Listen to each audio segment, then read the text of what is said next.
All right, so hello everybody and welcome to Mindset Academy. Hey. I'm Monica, this is Jan.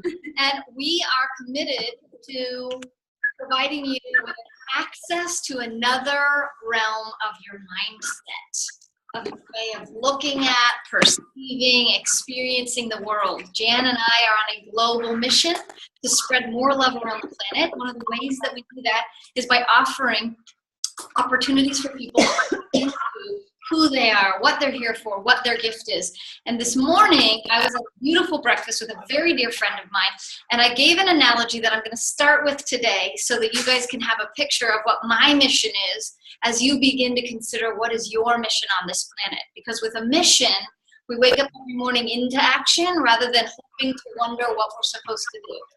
So, my mission on the planet, imagine that there is an infinite number of keys, beautiful keys, an infinite number, and there's a wall upon which that infinite number of keys sits, and it's an infinitely long wall.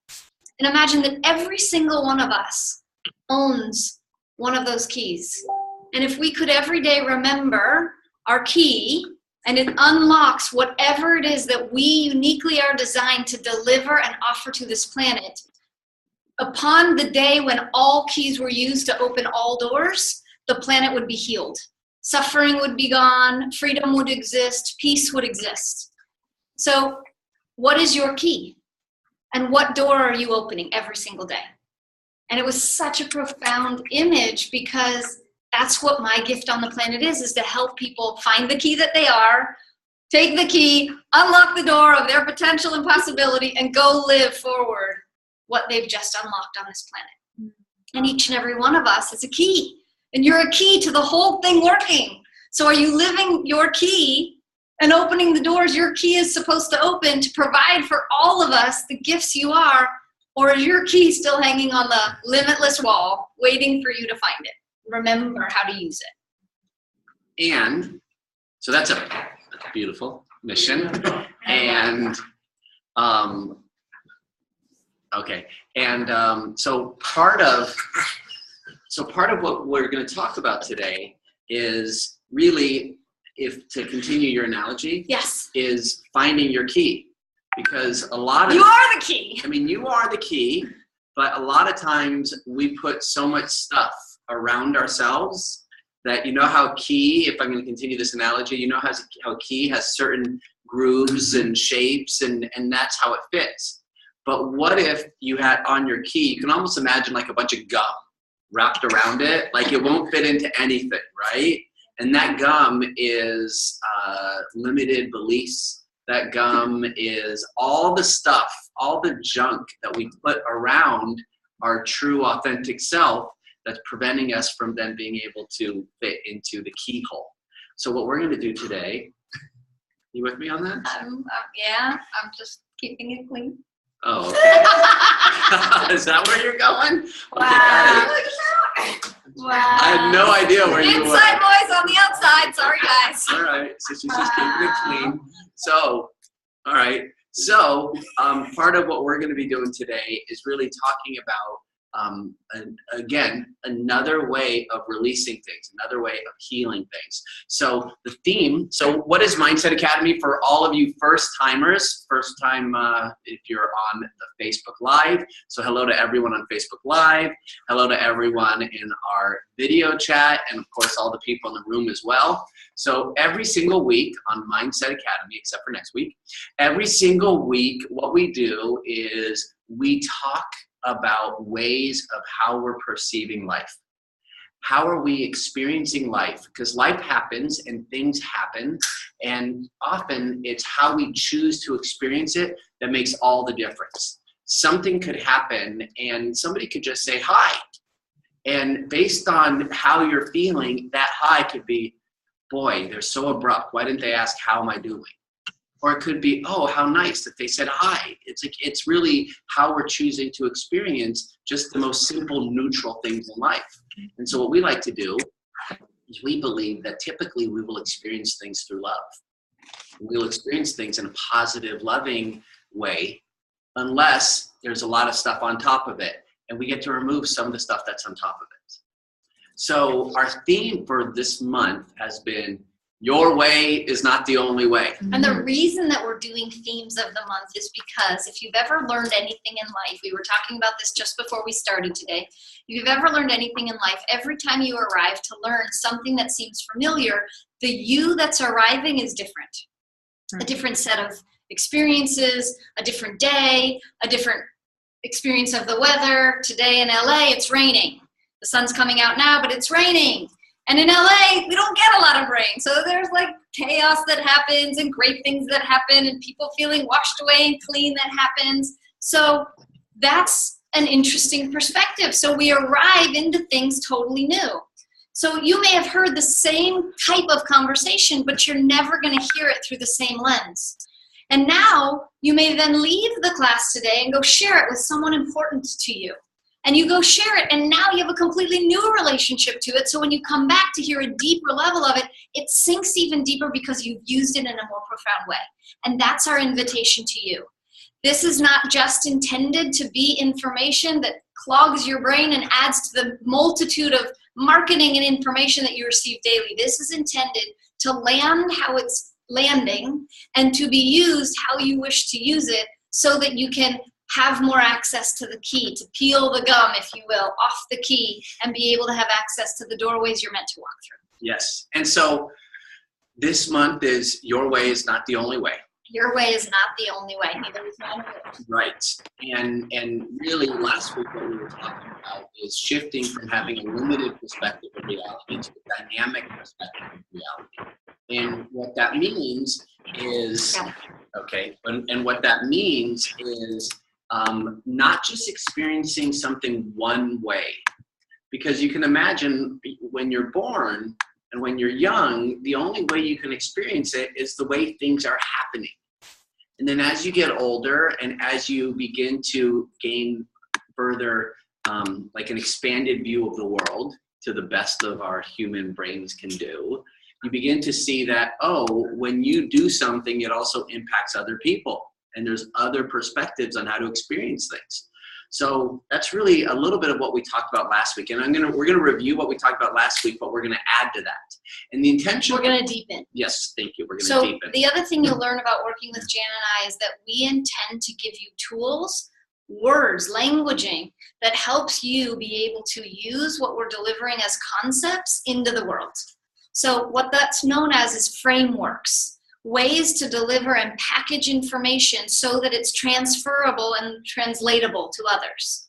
So the framework is called Your Way is Not the Only Way. And inside of Your Way is Not the Only Way, what we're discerning is 2 points called limiting beliefs and dynamic beliefs. The depth of a limiting belief and the depth of a dynamic belief shifts the way you experience life. And can you imagine if every day you could wake up and shift the way you experienced your life because you decided, I have this tool and I can shift the way that I'm experiencing life? So if you wake up feeling like I'm challenged, I could shift my experience of life to I'm encouraged, or I'm supported, or I have the resources. And simply because of the shift of experience or perspective, we can alter the way we live. So that's our intention. That's what we're doing and why we do what we do. And so one of the things that we've talked about, and you'll hear us repeat this over and over and over again, is we have talked about experiencing life through realms. So we talk about that there's the physical realm, which is everything you touch your body. Yes. Literally touch your body. Right now, out there in virtual land, touch your body. This is your physical realm. You feel it, you see it. And now here's what's weird. Before you touched your body, were you paying attention to your shoulders? No. But if you have pain in your shoulders or a headache, will you be paying attention to that? Would it be a distraction for you possibly? Absolutely. So there are indicators in our physical world that tell us something, and we often write it off, or we ignore it until it gets bad, or we ignore it until the headache comes to remind us, I didn't drink enough water. But what if we could be inside of our physical realm? Like throughout the day, we had reminders 4 times a day as a minimum that said, hello, it's your body talking. Check in with me. How am I doing? Give me a squeeze today. I'm feeling a little lonely, or I'm feeling a little rejected. Give me some water today. I'm feeling a little dehydrated. Gimme. So physical world reality, our bodies, okay? You can touch the physical world. If you don't want to touch your own body, touch someone who's next to you. Physical world reality. You impact their reality by being near them. Great. Okay. Actually, I want to pause for a second. Okay. I just want to share a little thing that I do when I remember to do it, because you were just talking about this physical realm. So attention, like she said, you remember how if you pay attention to, like if you aren't paying attention to your shoulders, that you probably weren't thinking about it. So think about all of your body parts that you don't think about. And, hello, kidneys, how are you today? right? I need you to really work well today, because if you don't, I'm not going to feel so good. How you doing? Thank you. And yeah, that's exactly what I was just going to share. So I've created a practice that when I wake up in the morning and when I go to bed, I close my eyes and I acknowledge and thank all the different body parts that I can consider and remember to thank. Because if you think about it, your kidneys need love too. And like, we don't know what they need, but they're human. They're part of us. Well, consider you actually know, but you ignore the signs. When you feel dehydrated, something inside of you needs something. It didn't get what it needed, but often we ignore it because our mind says, we've worked through that before, let's work through that again. Ignore it and let's move to what we think is more important. But at a certain point of dehydration, you can no longer function. There's a certain critical moment. And so ignoring, as an analogy, something like that in life will put you to rest. Like you'll lay down and have to stop what you're doing. So the ignoring of it costs you more at the end. And you could make that analogy for any area of your life. If I ignore it for long enough, it's going to cost me more later. But if I maintain it little by little by little and bring awareness to it as long as I can remember and give myself cues to remember it, all of a sudden, it doesn't catch up with you. You stay in alignment with it as it grows and needs more. Yeah. So I'm going to go back to that thought in a moment. But the first realm is physical realm. And then the next realm is the mental realm, which is your thoughts. Which is your thoughts and how you think about things and how you process things. And by the way, a lot of people combine the mental realm with the emotional realm, but they're actually distinct. The emotional realm is your feelings. And, you know, if you've been to a Mindset Academy before, you've heard me talk about how physical realm, like you could say, Jan, I don't buy this whole physical, I don't buy this whole mental realm thing. I don't buy this whole emotional realm thing. Physical realm I get because I can see and I can touch. But we know we have thoughts. And yet in this great book, Superbrain by Deepak Chopra, he talks about how no matter how many times they've cut into a brain, they've never been able to find a thought. And they've never been able to find a feeling. Now they can find, you know, hormones and things that create feelings, but they've never actually been able to scientifically go, oh, look, there's the feeling. So we say, and nothing that we're saying is the truth, these are just things to consider, that there's a physical realm, there's an emotional realm, there's a mental realm, there's a spiritual realm. So your spiritual realm, talk about the spiritual realm. So your spiritual realm is that which you cannot see with the human eye. It's the realm of energy. It's the realm of belief. It's the realm of faith. It's the realm of miracles and manifesting things. So there's this realm where we are impacted by it constantly, but it's the often most challenging realm to wrap ourselves around because we're so conditioned to look for what we want or see in physical world reality. And so the challenge in the spiritual realm, where we often get great guidance and get great reassurance and get great resources and tools to be the greatest authentic version of ourselves, we can't see it. So it's like, how do I know that I'm in it? How do I know that I'm using it? How do I know that it's serving me? And, you know, you've had that, well, I have a feeling, or it feels like this, or I get a little tingle, or it's a butterfly, or I get this hotness down my throat, or on the back of my neck, or my hair stands up, or I get the goosebumps. All of that might be an experience that's a spiritual reminder of what we're experiencing. But we don't tap into, oh my gosh, because I can't see it, it doesn't exist. We tap into, I can't see it, so it doesn't exist. I can't see it, so how is it really serving me? I can't see it, so I can't believe it. Great. Yeah. And would you also, one word you didn't say was love. The spiritual realm is also, you said, the energy realm, but it's also love. Yeah.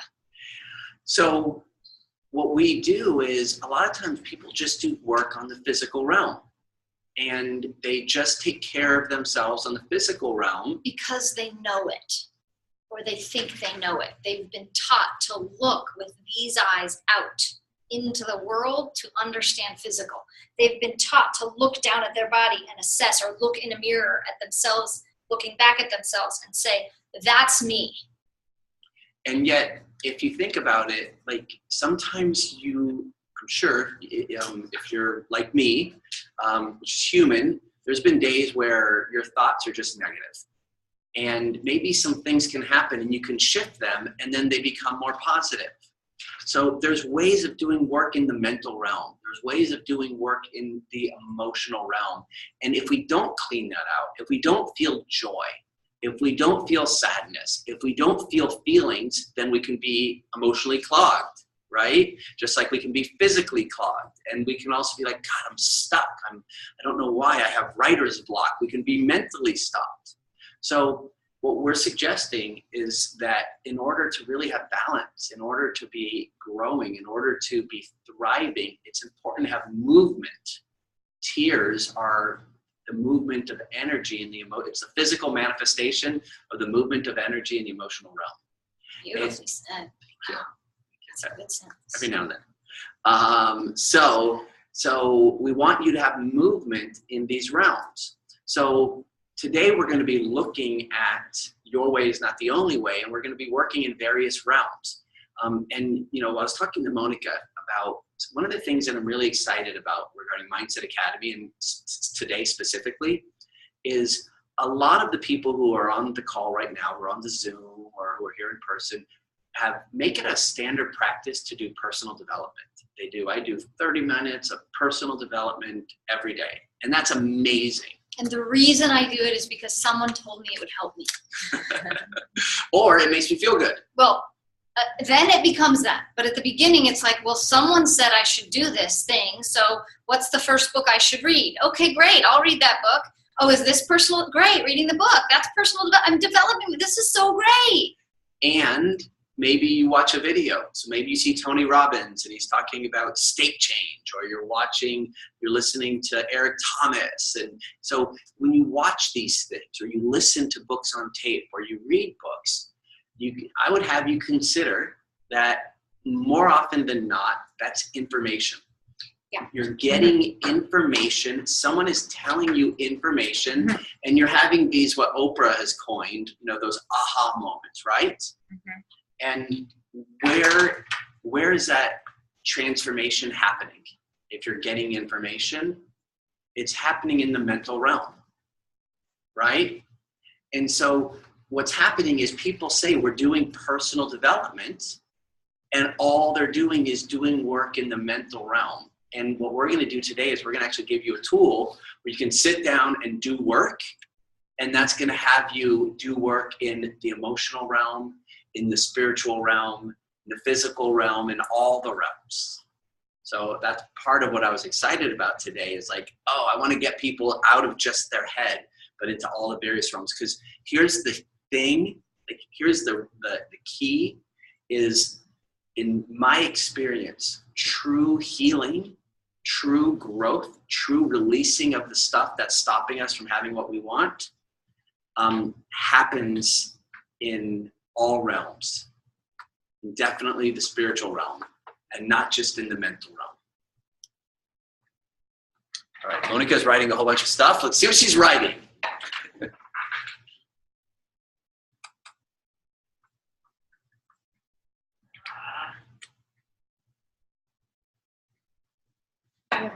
How are we doing so far? Everybody good? Yeah. Great. We're gonna go. Okay, so let's think about this kind of like a framework, okay? So remember I said in Mindset Academy, one of our goals is to provide you with a framework. How do I take information and use it in a way that I can then have it apply and be actionable in my life, okay? And if you don't know me very well, I am a strategist. Everything that I do and the way my brain works is through strategy. How do I get a person from X to why? How do I assist someone in seeing who they really are? How do I elevate someone from where they're experiencing their life to something that's different than the way they've ever seen it before? So today's framework, we're going to talk a little bit, if your way is not the only way, and we've talked about developing perception, then we look at personal development as one way, an access point. But how we receive personal development really matters. It actually makes a big difference in how we strategically use it to grow. So those of us who have been told, here's a book, go read it. Number one, there's an intention behind it. So the intention behind it can be, I think you need this help.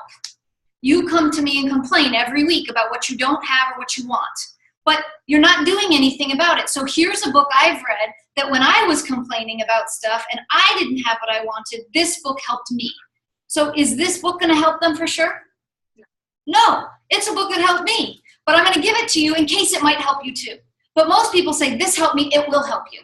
So you have to take a look at any suggestion that the universe provides you is simply that, a suggestion, not a decree.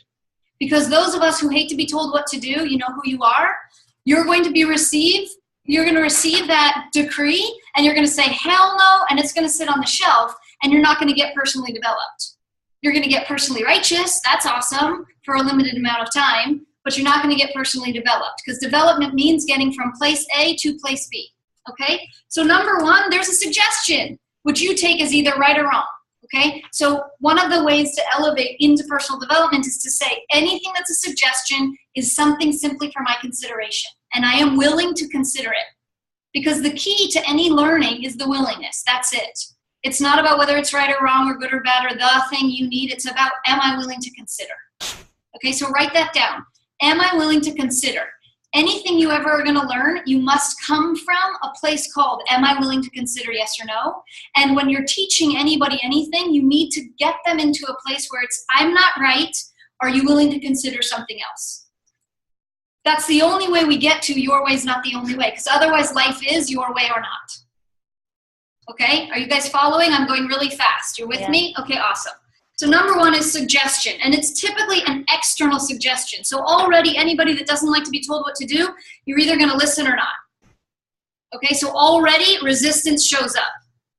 Now, if you really like the person, like those of you who come to Mindset Academy week after week, and I think like Jan and I to a certain degree, if you like the person, maybe you'll be a little bit more apt to listen.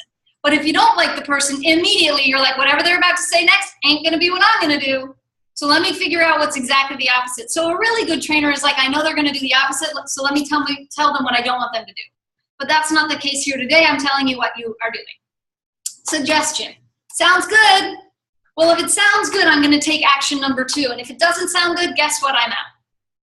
So when you wonder, why does life seem so difficult? It's because you're out. At step 1, you're out. So there's no personal development at step 1 being out. Okay? But if you're awesome and you love yourself and you're considering the willingness to consider things, awesome, then you go to step 2 and you pick up the book, the audiobook, the video, or whatever the suggestion was. And you're like, well, it may be good for them. That course, that's really good for you. That program, that's really good for you. That nutrition plan, that's really good for you. That business plan, that's awesome for you. But so long as you pick it up, it now becomes possibly awesome for you. Okay? Now, here's the fatal flaw. It's really good for you, and I'm going to read it as though it's for you. But the opportunity is, it's really good for you, and maybe it's good for me too. It's really good for you, and maybe it's good for me too. Willingness. Okay, so now we have a double willingness. Your way is not the only way. So willingness comes into play. Great. So now you've picked it up. You're like, my way, your way, there's different ways. This is cool. Process information. The first thing we do is we read it as information. I knew this. Delete. I didn't know that. Keep. I knew this. Delete. I didn't know that. Keep. And we go, checks and balances, checks against what we know and what we experience to be true. Now, in the rare occasion that we read something that we've heard before, but it's said in a new way, we pause. Oh, this is interesting. And every time we get excited and interested, we move from 3 to 4, where we have an application. Oh, I'm willing to consider this in a new application. There's a new way to process this and use this information. And that's the whole point of personal development, to elevate you from information to application. The minute you go from information to application, all of a sudden you can use it and serve it. And it's very hard to serve if you can't use it yourself, because then you're kind of waffling between, do I buy it or not? And it's really hard to sell anything to anybody, marketing strategy, really hard to sell anything to anybody if you don't have your hands wrapped around it in some sort of a way that it could serve you. But once you have application, now it's, I see how this can actually help or solve something. And we inherently, as soul beings, not the human being, but as soul beings, seek to serve. We want to help something. We want to elevate something. We want to help something. We want to make something better than it was for us or than it is that we perceive for someone else. So the moment we get from 3 to 4, now we're in business. Now the your way is not the only way is alive. But up until number 3, your way is not the only way stays your way still. So personal development is a really interesting thing. I always say to people, like, how much personal development do you really need? Like, at the end of the day, you're not personally developing. You're actually developing to lead someone. You're developing for business. You're developing to show. So this word, personal development, is like such a temporary step on the train. Like, it's the stop 1. But you got to get off the personal development train into the everybody development train to be able to actually make the impact that we want. But many of us get really stuck in the personal development. And the minute it stays personal, it's your way again. Make sense? Yes. So we're like growing out of this misunderstanding, like, oh my God, I got it. I got it. It's great for me. It's so great. Oh my God, you guys, it's so great. It's like, wow, it's great for me. Could it be great for someone else? How? The minute you jump into that question, it's so great for me.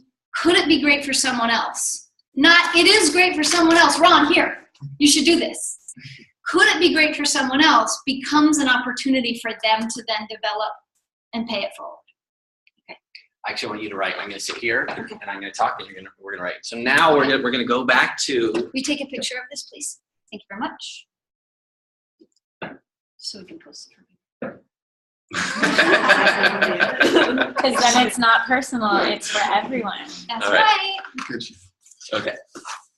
All right, so we're going to go back to what we were talking about last week, and now we're going to go a little bit deeper. And so we had a framework last week for how we process what happened. And so we're going to go, I'm going to quickly review the limited perception of reality, and then a dynamic perception of reality. Keep going. Okay, great. So the first step is what happened. Something happens. You have a thought. Somebody says something to you. You have a business meeting and you have a result that you love. You have a result that you don't love. You get into an argument, whatever it is. Something happened. Okay? Now, when doing the work that we're about to do, I recommend working with upset. When you work with upsets are kind of like this. If you have a pain in your body, it's your body telling you, hey, something's not right here. Something's not right and it needs something. You need to stretch this muscle. You need to eat something. So upsets are actually beautiful gifts from the universe. They're telling us that there's a part inside that needs some attention. And guess what it needs? Love. But we'll get there. So what happened? Okay, the next thing, I lost my notes. After what happens, the next thing is we kind of make an assumption. Why did this happen?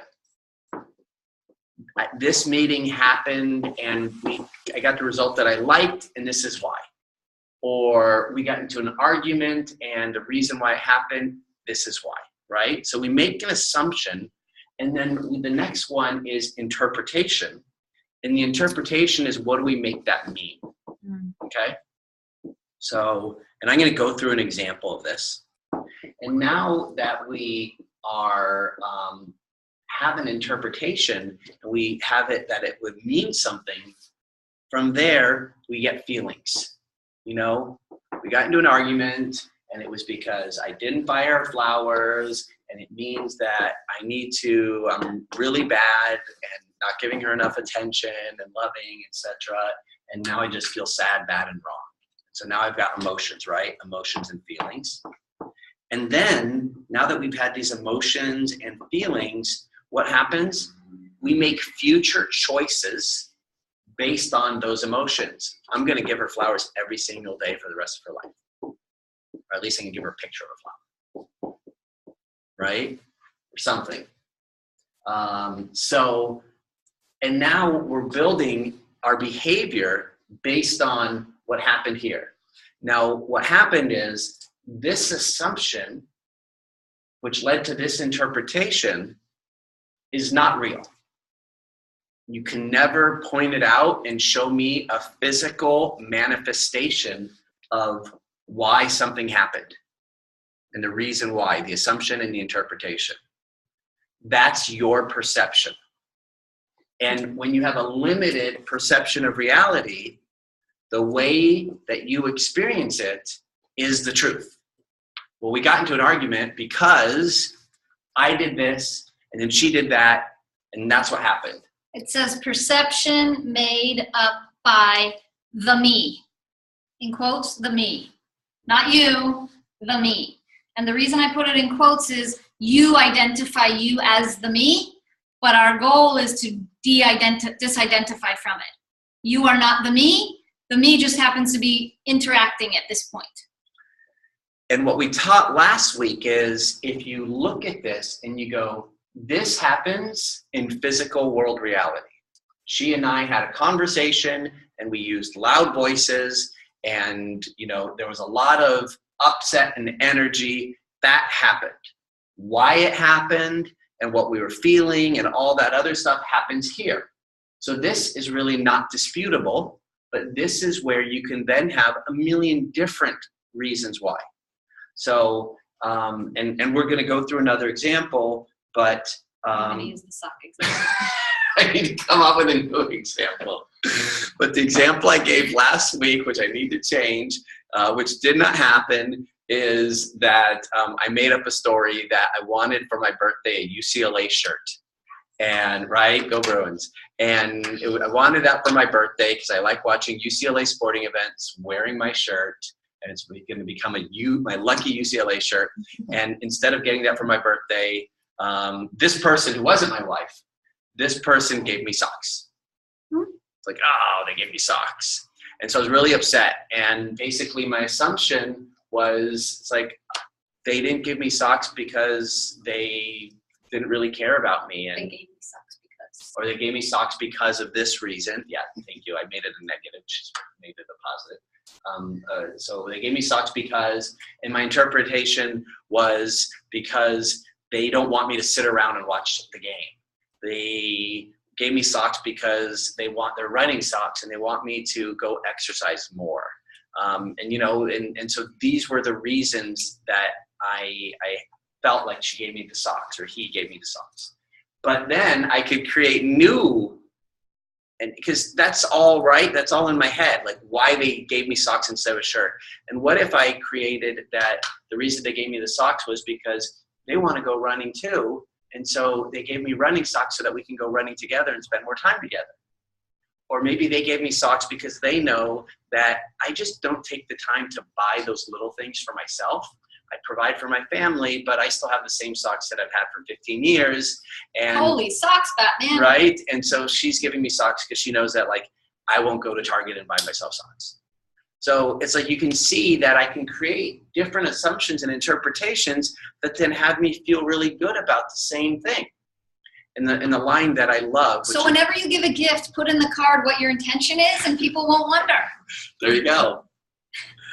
That's why you write in front of a book. That's right. When you give the book. Like, here, this is not my opinion about you, but you might get some value to hand along to people that you work with.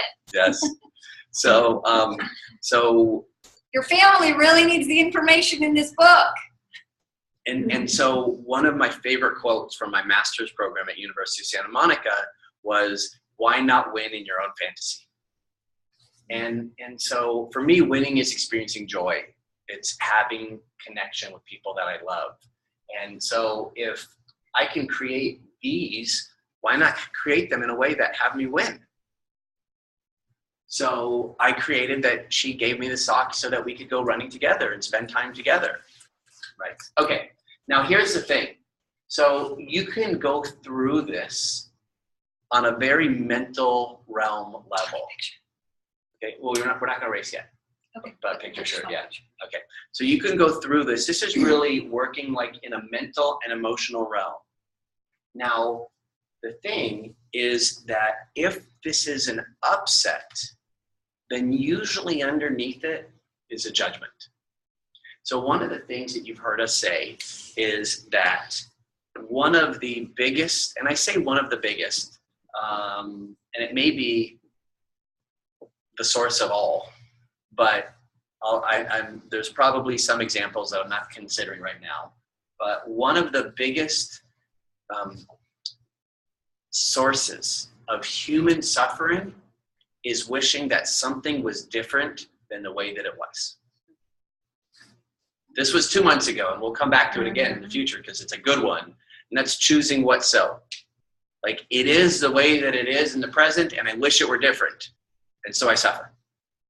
So It should be different. It Yes. has to be different. I decided it's supposed to be different. They're wrong. It should be different.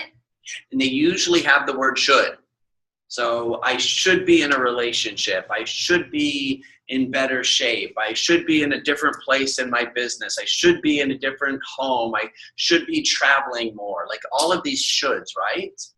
And so those are judgments against what so. Because what so is what so. And so what happens is a lot of these upsets have a judgment. And if we can go to that judgment and we can then actually apply compassionate self-forgiveness to it, which is something we'll talk about in a moment, which is, you know, the key of what we learned during my master's program, then we can actually go to the other side of the judgment to the truth. And when you're operating in the truth, then you'll see that that's actually a place of love. And that's when you're in a place of creation from love, not a creation of judgment that something should be different. So let me give an example. So let's, and what you can do. So here's the thing. We're going to go through this, but what the exercise is when you have an upset, when you have a should thought, you can then take a moment and go through this framework that we're about to go through, and you could do the work. And it's not just reading something and going, this is information. You're going to see it's actually healing. Because the core, or one of the cores that again, we learned during our master's program, and I refer to it all the time because it was phenomenal. And we want to give it credit. And we want to give it credit, right? Is that healing is the application of loving to the parts inside that hurt. Okay, so healing is the application of loving to the parts inside that hurt. If you love that quote, go to the University of Santa Monica and Ron and Mary Holnick, and they're amazing, and read their book, and they're phenomenal. So, and we're paying forward a lot of what we learned from them. So what you can do is, so I'm going to go through this. So really, instead of saying I'm going to do personal development for 30 minutes, you can actually sit down and go, I'm going to do this for 30 minutes, and I'm going to think of what are things that I was upset about in the past. And then you can just release those things. So let's use an example. I'm going to go through a quick example for me, and then you guys are all going to do one for yourselves. So let's say I have a judgment, and that is I should be in better shape. Okay? So I should be in better shape. So, And I'm going to just add a level to this, because you guys have these experiences in your life, and there's a few people in the room for whom I know specifically have this experience. Not only does Jan want to get in shape, but his wife constantly tells him, you know, babe, you have really great tools to get in better shape. So it's not just an internal dialogue that he's dealing with constantly, which he already may blame himself, shame himself, feel bad about. He's also getting that confirmed by someone who he trusts as a valid opinion. Like someone who, oh, well, she loves me, so if she's saying that, I must really need to do something about it. Whereas my vantage point may be like, I just want a partner to work out with. But he doesn't hear it that way, because what he hears is, you must not be in shape. Okay? yeah. So those of you who are in relationship, your mother, your father, your spouse, your children, someone confirms what you're thinking inside, it becomes kind of like a double whammy. And instead of saying, I'm mad at myself, forgetting myself here, you get mad at them first. So it kind of gets you into the beginning of the assumption cycle, as opposed to, I said I need to get in shape. They simply confirmed what I said. They're just mimicking what they're hearing me say, which is an additional bonus, because that means, guess what? It's time. They're just confirming what's so. But instead we're like, who do you think you are telling me that? Only I get to tell myself that, not you. So I'm going to actually do it a little differently. Okay. That was perfect, because she wouldn't say you need to get in shape. She would say, hey, did you work out today? Okay. That's a neutral question, right? Because if it came from someone else, I wouldn't have attached certain meaning that when it comes from when her. Ron's like, hey, Jan, did you work out today? Jan's probably going to think like, why do I look better? Right? So, but when it's his wife, it's like, well, what's wrong? So what was the upset? The upset was, what happened was, Monica asked, did I work out today? And the assumption is that she thinks that I'm not in good enough shape. And that, and the interpretation is that I'm not good enough, I'm not fit enough, I'm not ripped enough, I don't have a 10-pack. Well, and the really bad news is if you've ever had anybody leave you in the past, if you've ever been broken up with ever, she's going to leave me. She's asking me this question, and if I don't change it immediately, she's going to leave me, right? It's like goes right to abandonment issues or right to rejection issues. So I'm kind of giving you like the deeper wound, like it's an ouchie. And all I did was say, hey, do you want to work out? No, all she asked was, did you work out today? No. Which, by the way, the second question, which there may have been a follow-up, was, I haven't either. Do you want to work out later? Because I like to work out with my But we didn't even get there because we got into an argument because I said, and by the way, none of this is true, but we got into an argument and I said, why are you always picking on me? What, da-da-da. It's like, I'm doing the best I can, blah, blah, blah, right? Leah. So that's what happens in relationship. That's what happens in life when we then add the assumption and then the interpretation and then the emotions come, etc. Right? So, but what's underneath all of that? The reason why there would be an upset is if there's a judgment. So if you go through this, you go, well, what's the judgment? So the judgment is, I should be in better shape. The judgment is, I'm not exercising enough. The judgment is, I'm lazy. The judgment is, I'm not worthy.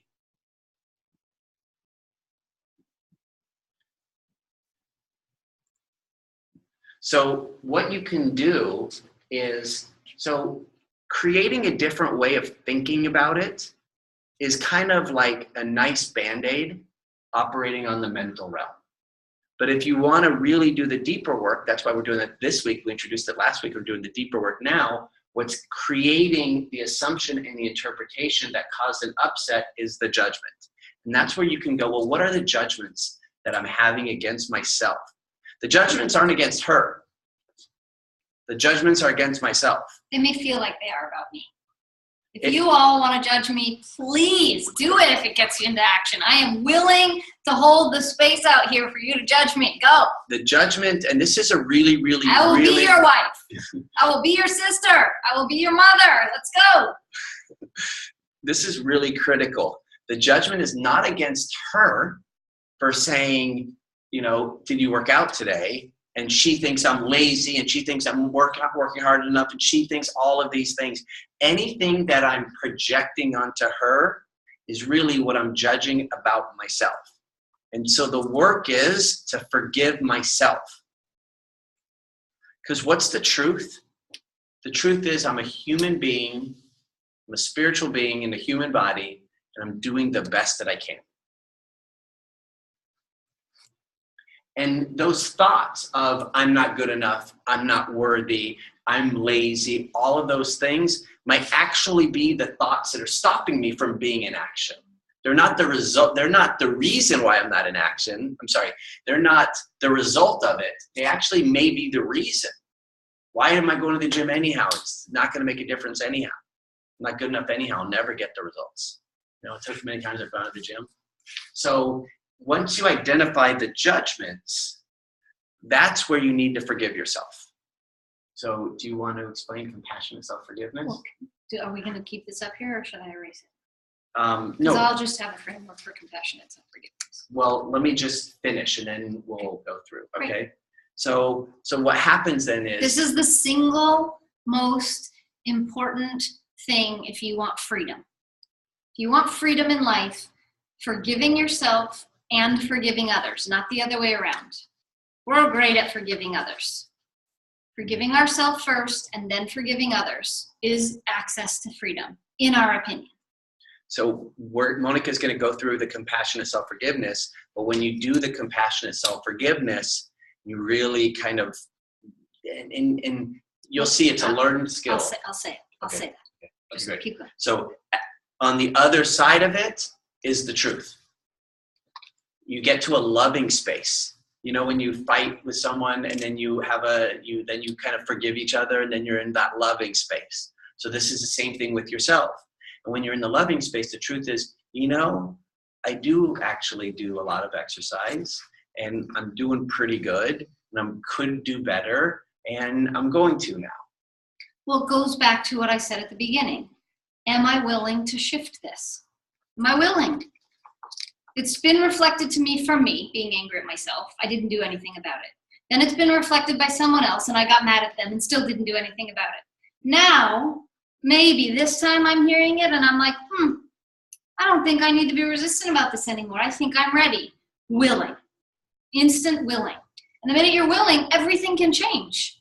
I say to people, in order to release weight, you have to be willing for the weight to leave. That means that any identification tied up in the weight, like I'm bad, I need this roll around me. I'm wrong, I need this roll around me. I'm stupid, I need this roll around me. Anything that caused that weight to stay on you to protect you from everything out there also is keeping everything in here. So the minute we let it go and the minute we see, I can release this, I am willing to release this and not hold on to what I think is protecting me and hold on to it, the minute I say I'm willing to release it, instantly the release can begin. And to the degree you believe it is the degree for which the release will happen. So for those of you who have teeter-tottered with the way you feel like you should look or feel, that teeter-tottering is willing, not willing, willing, not willing, don't tell me what to do, willing, not willing. And when you finally are like, oh my God, I'm in a flow, it's willing. At all costs. I'm just willing. And the more you're willing, then becomes the miracle, because now you have this space that you didn't have before because the space was held up or filled by all the unwilling, that energy. When there's a space, it's like, whatever needs to come, this is awesome, willingness.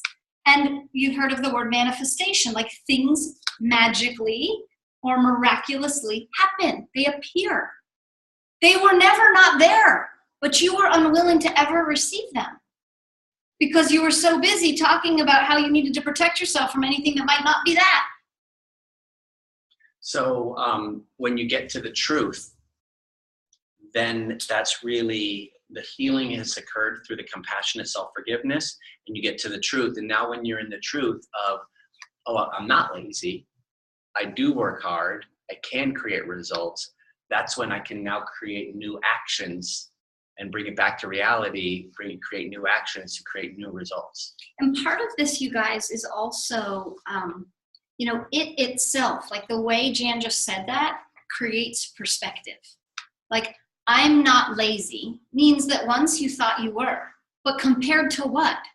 Compared to your best friend who got straight A's and was all-American and is the most incredible person you've ever compared yourself to?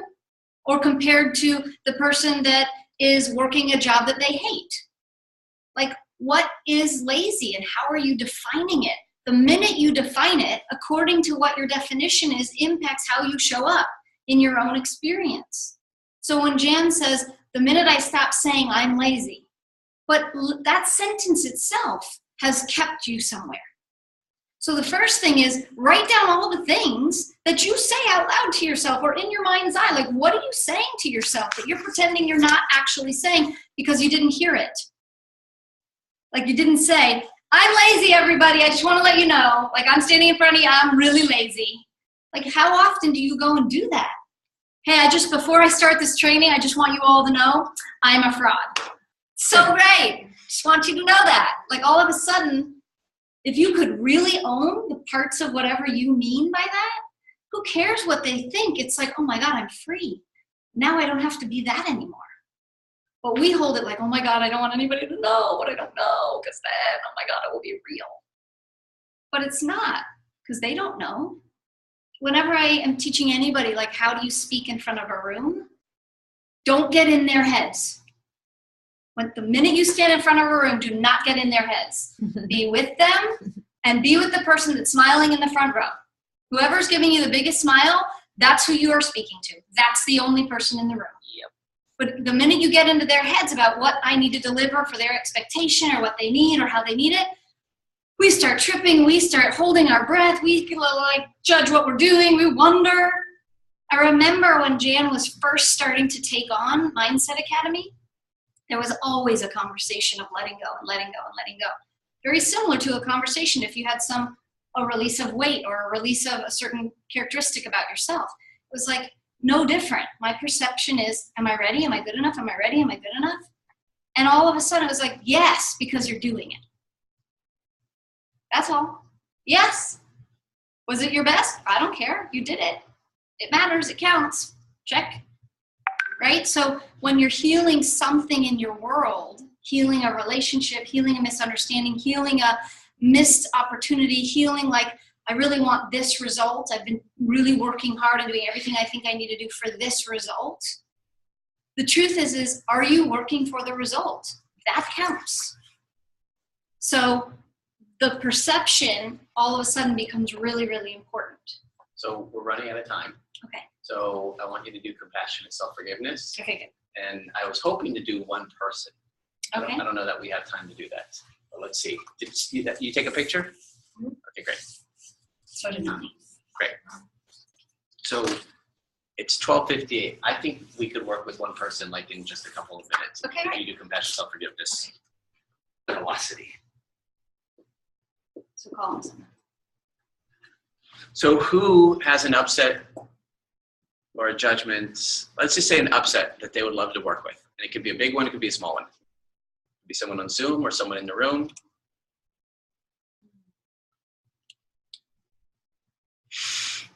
It's so funny because when we look at the camera, everybody thinks we're looking at them.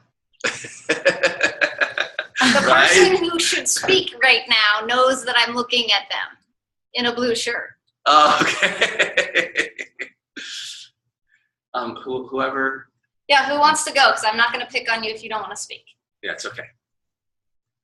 I can go. I just don't know which one. Okay. Great. So We'll make it the most appropriate one because it doesn't really matter. yeah, and Because I know that there's a little person in the room, so make it an appropriate one. yeah. I would say not being a good enough mom is my big one right now. Okay, great. So, judgment. And you guys, here's the truth. Where there's one judgment, there's 1,000. Okay? Where there's one judgment, there's 1,000. And Yes. when there's a judgment in one area, it's showing up all over. Yeah, so no matter what area you pick, when we say it doesn't really matter, not that the area doesn't matter, the area matters, but it doesn't really matter how we get to the forgiveness. Okay? Something isn't an upset, and you're judging it, and that's making it suffer. Yeah, because if you feel like you're not a good enough mom, there's probably a million other places in your life where you feel you're not good enough because that judgment of not good enough exists. Yeah, so for all of you, one, because all of us probably at some point in our life have, I'm not a good enough. And then fill in the blank. For Leah, it's not a good enough mom. Okay? But for each of you, this does not apply for, I am not a good enough whatever. I'm not a good enough role model, sister, brother, aunt, uncle, friend, lover, whatever it is. I'm not a good enough. Okay? So this judgment, then has subsequent many, many, many more. So step 1 in compassionate self-forgiveness is, there's an upset. So I guess step 1 is actually identify the upset, and then from the upset, this is actually 2. Right, because what we kind of just jumped into it, but what would have happened One was is upset. something happened in your life where you then were upset. And whatever happened, let's say it was something that a child did, it was an argument with a child or about a child or something, and then you came to the judgment of, I'm not a good enough mom. So let's just use this one. And this is not necessarily you, we'll just now take it into, if I'm a mom and I yell at my children, okay? I have 3 children, they're all different ages, they do all different things, I get crazy, and I yell at my children. So I'm upset because I'm sick and tired of feeling like a terrible person for yelling at my kids. The judgment is, I'm not a good enough mom, I don't handle my patients, I'm not smart, I'm a bad mom, I'm not serene and tranquil and peaceful. I put on a front to be the kind of mom that I think I should be, but I'm not really behaving like that behind closed doors. I don't really want to deal with anything that I'm dealing with, so I must be really displaced and not a loving, compassionate mom. You can start to see. It's like a snowball running down the hill, turning into an avalanche. So step 1 is, what am I upset about? Step 2 is, what are the judgments that upset shows me, okay? And the key to 2 is to run your upsets like a car running down the street, like you're running your upsets. Every single upset you can possibly think of, that's what you want to do. And after doing this for 9 years, I can do this in my mind. I can go through my list and go through my list and go through my list, and then I can practice compassionate self-forgiveness. When you're beginning this, what Jan was going to say earlier, when you're beginning this work, you're so conditioned to make things right or wrong that your resistance will often come up, or your rejection of the idea that you're worthy will come up. And so you will judge the judgment. And you will think, work. Okay? You'll think, this isn't working. Who cares if I identify the judgment? This isn't working. You're on track. Because that's another judgment. So anything that negates what you think you're doing, perfect, you're just getting there. It takes time to build this muscle. This is a muscle building framework, okay? Number 3 is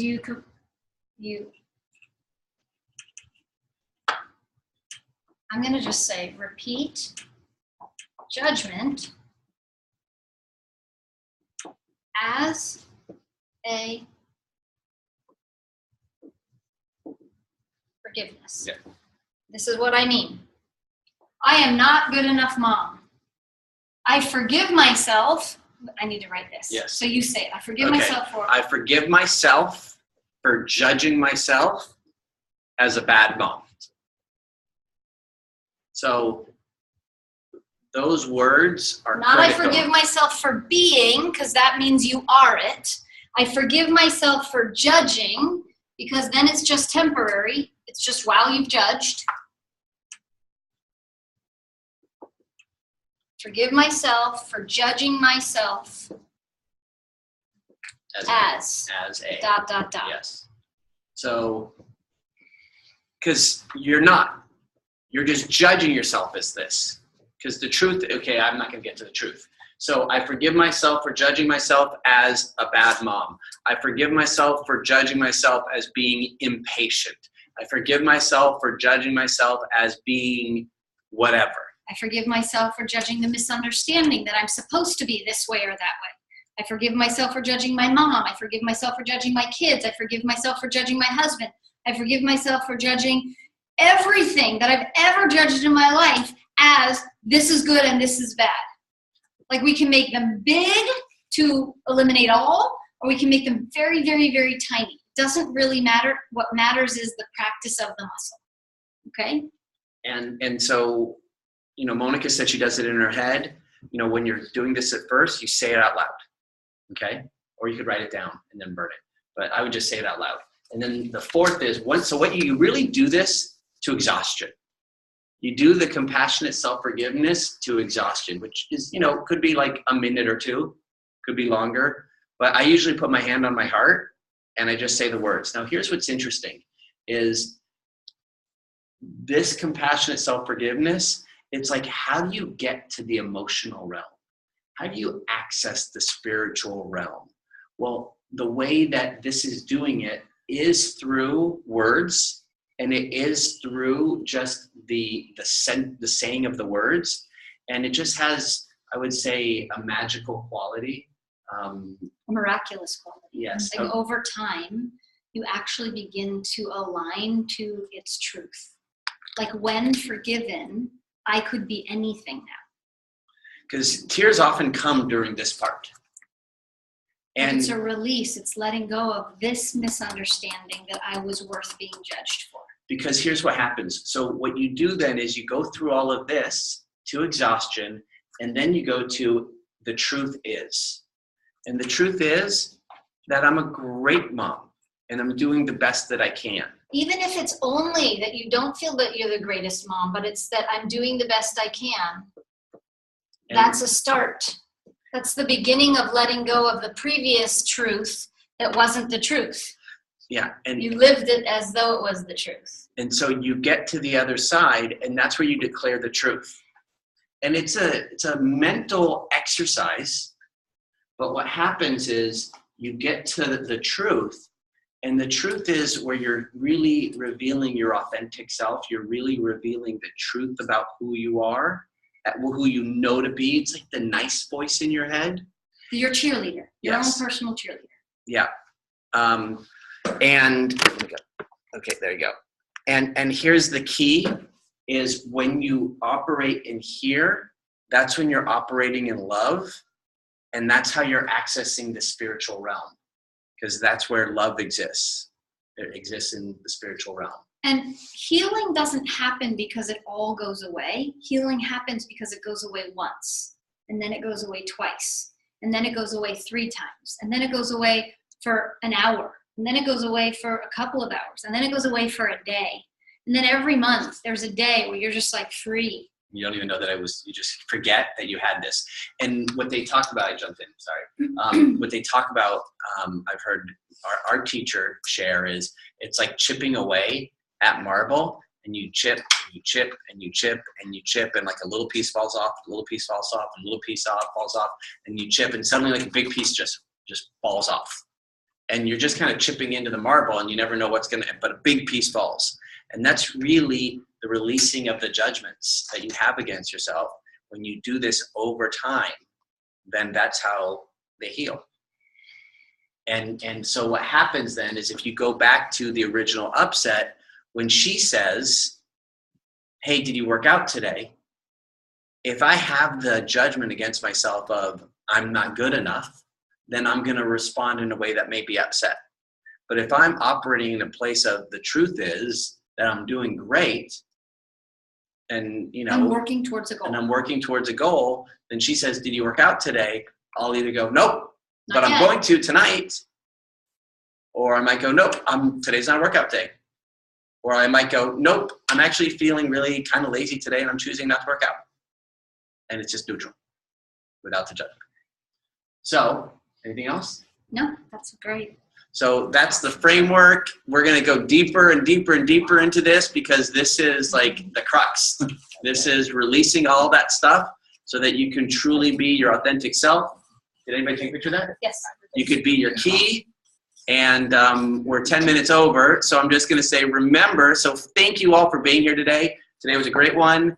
And thank you so much. And remember Thank you for sharing. Yes. Everybody. Thank you, Leah. And so see your greatness. Be your greatness and pay it forward. Thank you, guys. Bye, everybody. Have an amazing week. We'll see you next Monday. Love you, Mom.